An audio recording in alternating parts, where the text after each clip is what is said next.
Learning with Subrata YouTube channel তোমাদের সকলকে স্বাগত। আবারও আজকে চলে এলাম ক্লাস 7-এর ইতিহাসের আরেকটা প্রশ্নপত্র নিয়ে। তো আগের ক্লাসে আমরা 8 নম্বর পর্যন্ত সমস্ত প্রশ্নপত্রগুলো দিয়েছি, তো তোমরা সেখান থেকে দেখে নেবে।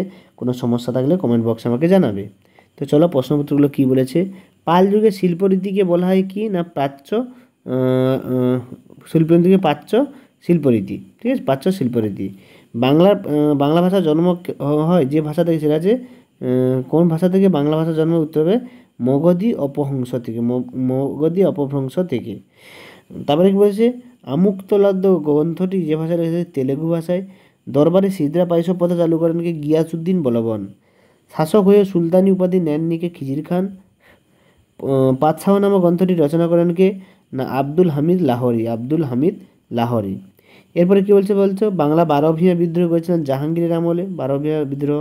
ক্ষমতা সমীকরণ নীতি প্রবর্তন হচ্ছে মন্তেস্কু। ঔরঙ্গজেব শাসনকালে শতনামী কিশোররা বিদ্রোহ করে উত্তর হবে হরিয়ানায়। পারসিক চক্র বা ভারতে আসছে কি? ইরান থেকে। হায়দ্রাবাদে চারমিনার তৈরি করেছিল 1591 খ্রিস্টাব্দে। পদ্মাবতী কাব্যের রচয়িতাকে? পদ্মাবতী কাব্যের রচয়িতা পদ্মাবতী কাব্যের রচয়িতা হচ্ছে আলাউলের লেখা হচ্ছে পদ্মাবতী। তারপরে যে হিন্দু পাতশাহী আদর্শ ঘোষণা করেন কে? প্রথম বাজিরাও।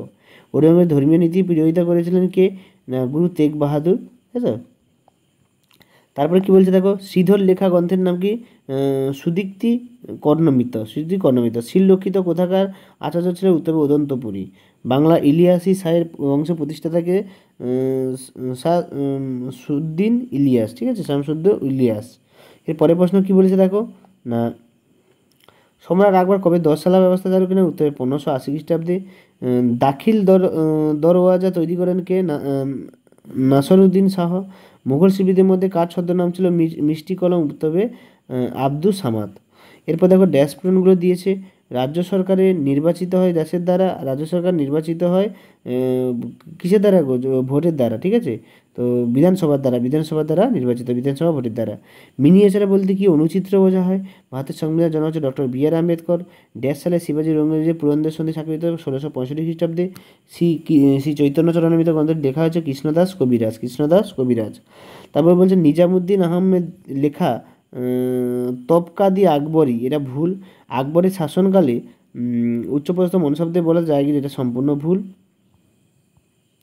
পরের প্রশ্ন কি বলেছে দেখো না, পরের প্রশ্ন বলেছে না ভারতের সংবিধানের কার্যক্রম 1950 সালে 26শে জানুয়ারি, এটা একদম সঠিক কথা, 26শে জানুয়ারি। এরপর 2 নম্বর প্রশ্নগুলো দেখো। 2 নম্বর প্রশ্নগুলো তোমরা বই থেকে করার চেষ্টা করবে, না পারলে কমেন্টে লিখবে। কোনো সমস্যা থাকলে কমেন্ট বক্সে অবশ্যই জানাবে তোমরা। এবং পরের প্রশ্নপত্রগুলো পাওয়ার জন্য চ্যানেলটিকে সাবস্ক্রাইব করো, লাইক করো, শেয়ার করো। এখান থেকে প্রশ্নপত্রগুলো করো, তোমরা ছোটো প্রশ্ন 100% কমন পেয়ে যাবে। তো সকলকে ধন্যবাদ, দেখা হচ্ছে পরের ভিডিওতে।